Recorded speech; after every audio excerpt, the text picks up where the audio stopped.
Hello everybody, welcome to the channel. Today we're gonna make a little guide for lossless scaling 3.2. I know this is really confusing because a lot of people still say like, hey, I don't see 3.2, and that is correct because the app name is 3.2, but the frame generation itself, it is still 3.1. So yeah, that is the first thing.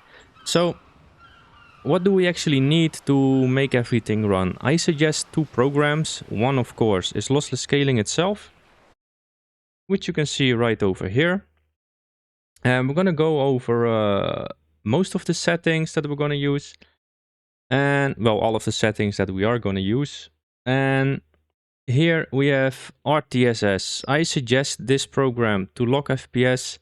It works really nice. Some games don't have FPS locks built in, and lossless scaling also doesn't. I don't understand why. In my opinion, it should have a FPS lock, but it doesn't, so we need a other program. So I suggest RTSS because it just always works for me. I never had a single issue with it. So yeah, that's what we're gonna use. Yeah, so let's actually start the guide. So first of all, here we see lossless scaling. I think this is a bit on what you're going to see when you first open it. And there's a lot of settings, and we're going to go over and what to adjust actually. So first, if it is on anything else, just put it on LSFG 3.1. This is the name of the scaler and what scaling it's using. The mode, we are going to use fixed, but I'm going to talk a little bit about adaptive later. But for now, just put it on fixed.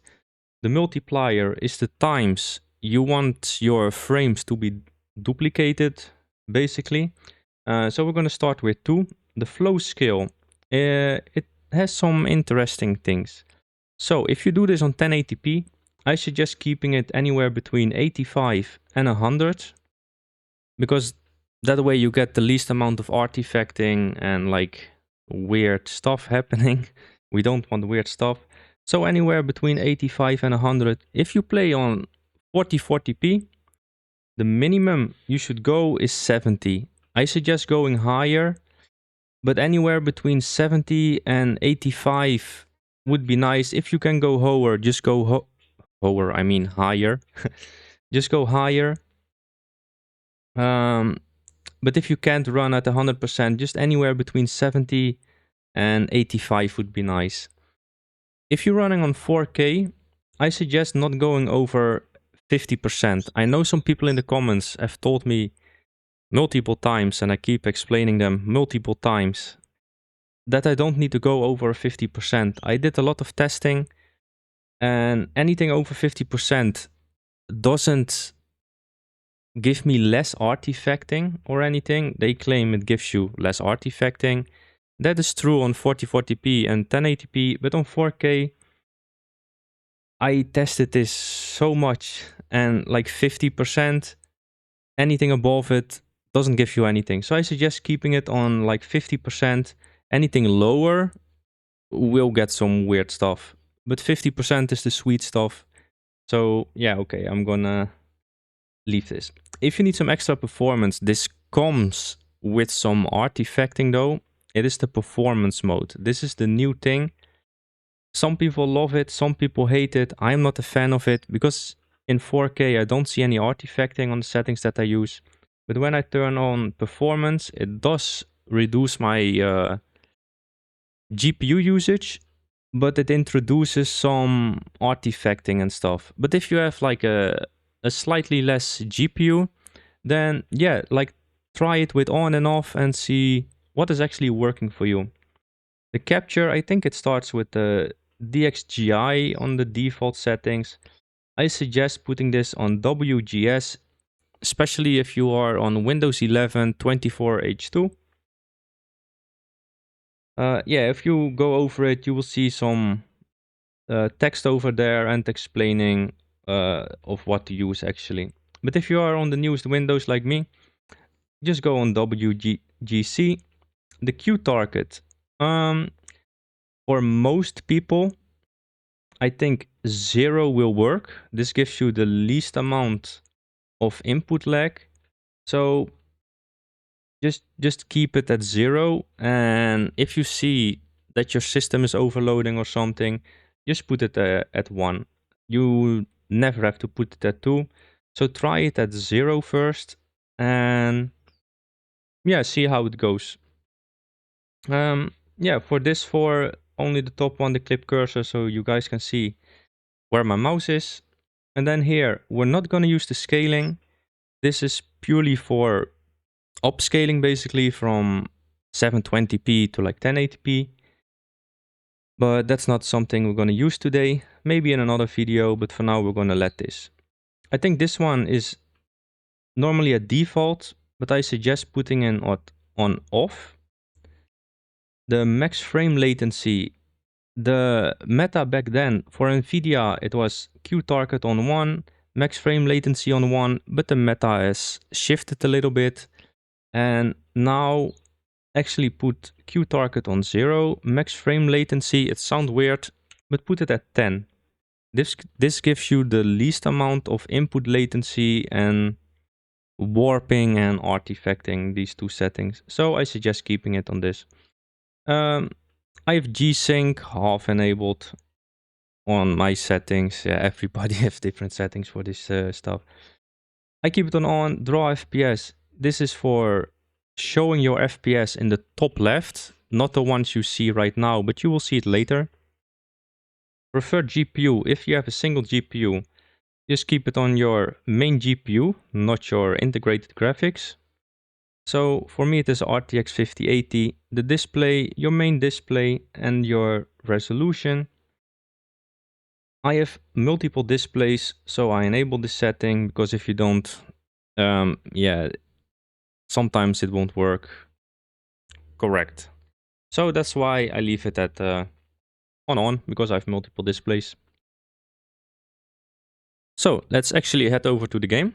In this case, we're testing out Ark Survival Ascendant, because usually I do like Cyberpunk, but let's switch it a little bit, shall we? Like a little bit of a different game. I love Ark Survival Ascendant, and they had a huge update lately, which messed up everybody's FPS and more, but that's another topic. So we're getting high 50s, low 60s FPS.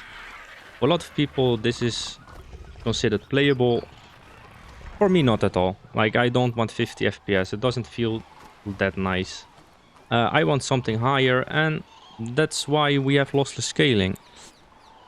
I know this game has frame generation, but yeah, let's not talk about this frame generation in this game. It's useless. So after all the settings, you can click on scale in the app itself, or you can go to the settings and put a hotkey. For me, I put a hotkey in the game. So how we're actually gonna set it up, because we also have the RTSS to lock our FPS. And why would we do that? I'm gonna show you why. So first I'm gonna do it without locking the FPS. So I'm gonna turn it on right now. And you see now on the top left, we see 5204-ish. Like now it is upscaling the game. Or not upscaling, but it gives it more FPS. It feels way smoother at the moment. But still, when I'm running and stuff, I feel some laggy, some stuttering a little bit.